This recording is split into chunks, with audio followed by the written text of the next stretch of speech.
Olá, pessoal! O assunto dessa aula será o diagnóstico de regressão.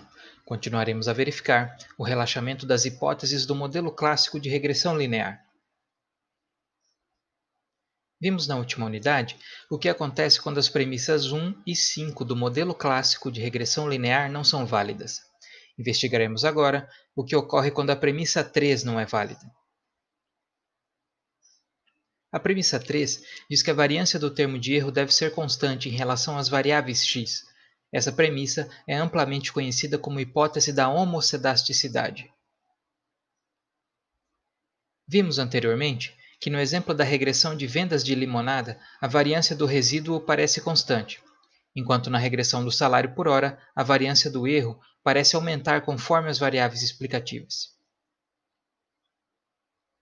Quando a variância do resíduo não é constante em relação às variáveis explicativas, dizemos que está presente na regressão o problema da heterocedasticidade.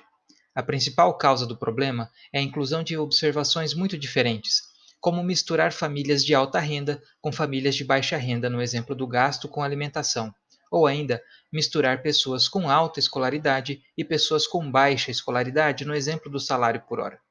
A variação no gasto com alimentação, no primeiro caso, e a variação dos salários, no segundo caso, é diferente para níveis altos de renda e de salário, quando comparados com os níveis baixos de renda e de salário, o que ocasiona o problema. Um último detalhe importante é notar que o problema de heterocedasticidade ou variância não constante é muito comum em dados de corte transversal, por sua natureza de conter muita heterogeneidade entre os indivíduos. Até por isso, notamos que a regressão de vendas de limonada não parece sofrer do problema, uma vez que se tratam de séries de tempo. Então, o que acontece com a regressão quando a variância do erro não é constante em relação às variáveis explicativas? Isso vai tornar a premissa 3 inválida. Quando isso ocorre, os estimadores de mínimos quadrados ordinários continuam não tendenciosos e consistentes, o que quer dizer que seu cálculo continua válido. Contudo, ele não é mais eficiente. A heterocedasticidade faz com que o MQO calcule os erros padrão de forma errada, o que torna duvidosa a validação da regressão.